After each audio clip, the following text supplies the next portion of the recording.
Our topic today is the modernization of the workforce. Our facilitator is Ellen Rame. She's an attorney, an HR executive. She has a master's degree in organizational design, and she uses behavioral science to inform and improve human capital. Welcome, Ellen. Thank you. Really love your topic today. Theme number 9, worldwide business reach. Tell us what this topic is about. In this theme, we asked the panelists what they thought was going to change in the future because of the fact that the world is becoming one place. So the globalization of companies, meaning companies moving headquarters and talent into various countries other than the United States or Western Europe, and some of that talent coming back to their home country hubs, what effect that was going to have on the way we do work and what happens to the companies. Great. Now, I know that in your panel, you have a really diverse group of international people, right? Right. And not only do we have a panel that's got very different jobs, which is what's come to the fore in the last 8 panels, but we have people from all around the world, and that really showed up in this particular conversation. People brought really interesting ideas and unique and personal insights based on where they've worked and where they live. Great. Let's get into your executive summary. You talk about how globalization will continue, but there are some really important aspects to consider. Right. So the panel agrees that companies will always move outside of their own backyards for strategic reasons. So that is nothing new, and it will continue to happen in the future.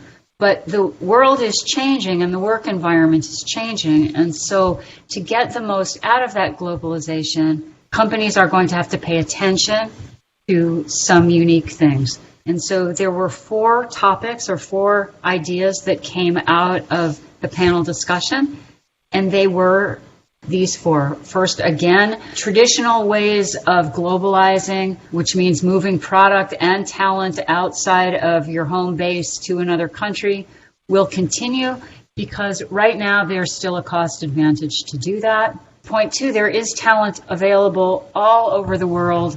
There's great talent available everywhere. So companies are going to need to pay attention to that.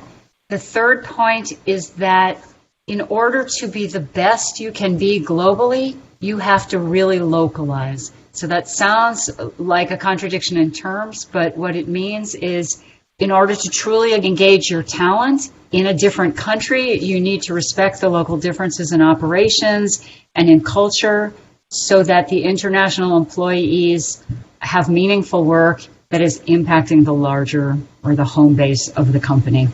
And then the last point is, as we've talked about in the other 8 themes for this modernization of the workforce, we are going through a period of change in terms of AI and a digital world and the internet and everything electronic. And we are only just beginning to understand what that may do to work in general.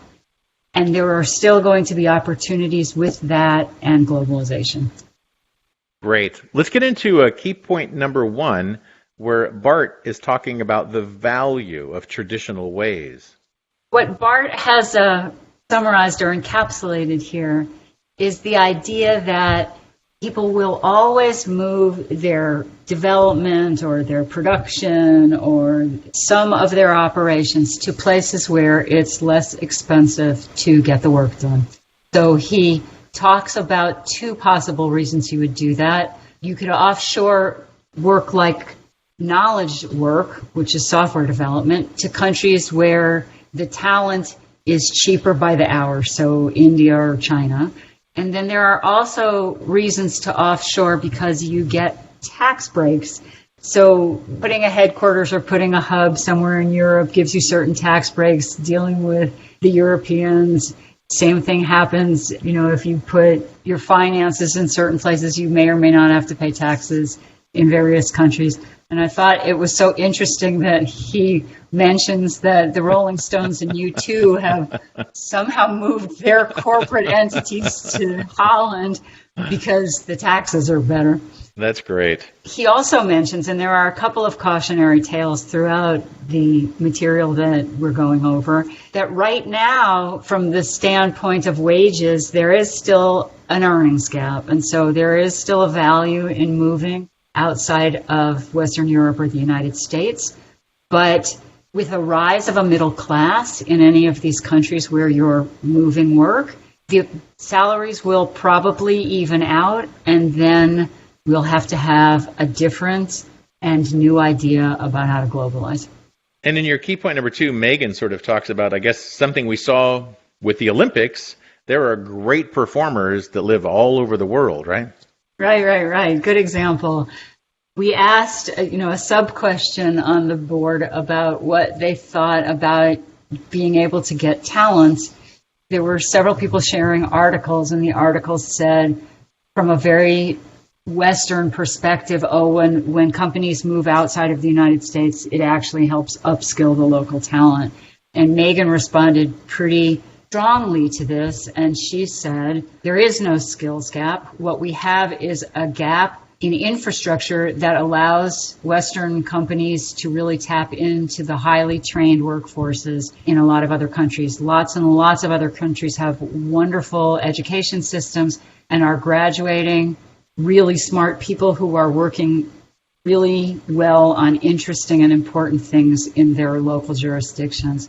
So she says there's no skills gap, and she says as long as there is enough information symmetry so that there can be a fair labor negotiation, people from all over the world can work with each other. So we have to have an infrastructure for them and a way to make sure we can share information so that we can set up a good pay structure. And then the world is open to all companies. Well, I guess we should get into number 3 here, which is the diversity. This is confusing to me because you want to be diverse in terms of being global, but you also want to be really, really local as you're being very, very global. Now, why is this not a bit of an oxymoron? Tell me about it. It does seem like it's counterintuitive, but the approach apparently used to be that a big company like an Intel or a Nike or an IBM would go to another country and they would say, because we are such a wonderful brand, we're going to do everything the way we've always done it, and you have to abide. What's happening now is because there are many, many companies that are able to employ smart and talented people, people have more choice. And so as you see in Pradeep's point, the bottom point, people may go to an Apple or an Intel just to get their resume stamped, but then they'll quickly leave so that they can work for somebody that has a closer tie to their value set, or where they can see that they're having an impact on the market and the product and maybe the world. So it's really important to understand the talent and their needs in the countries where you're expanding, and not just assume that because you're a great big company in the Western world that people are going to flock to you. That makes sense. Okay, your final key point is key point number 4. Again, it's kind of strange because as international as we feel we are, as flat as the earth seems, this point says we're still on the very frontier, right? No, that's very true. This group of panelists feel that there's a revolution coming in terms of what's going to happen with AI and what's going to happen with, all things internet and digital. And we have only just begun to start thinking about how that's going to make the world a really small place, and how many opportunities that's going to allow us to have. And people all over the world are going to be able to work together so much more seamlessly and so much more effectively. That will, as Armando says in the last point, allow what he called creativity at full range, meaning a diversity of ideas and cultures who will all gather and exchange to share attitudes and behaviors. But then he also raises a cautionary tale, which is this is coming, and in any kind of big sea change, there'll be winners and losers. And so best for all companies to start thinking about this proactively now, so they are not the ones sort of left out of the change. Wow, what a really great panel, really great conversation. Tell us about the three experts here that really stood out. These are three panelists who are, at least Bart and Patrick, are often very, very insightful and very vocal. Megan is a new member of our panel, and she has sort of hit the ground running fast. She's been one of the top experts on this theme, and I believe the last one as well. She and all three of these people have great things to say and really interesting insights. Great. I really appreciate your taking us through these slides, Ellen. Really, really fascinating. We have another theme coming up after this. We do. We're working on the very last theme now, and this particular theme is on what changes do people think are going to happen in the future in people, policies, and guidelines. So, for instance, there's a move afoot, at least in the United States and other Western countries, to eliminate performance reviews because they don't work and they're demotivating. So the question on the table is, what other types of guidelines and people policies do the panel think are outmoded and need to be and will be changed in the future? That sounds great. Thank you. Great job. Thank you so much. It's Ellen Rame. She's an attorney, an HR executive. She has a master's degree in organizational design. She also uses behavioral science to inform and improve human capital. And we will talk again.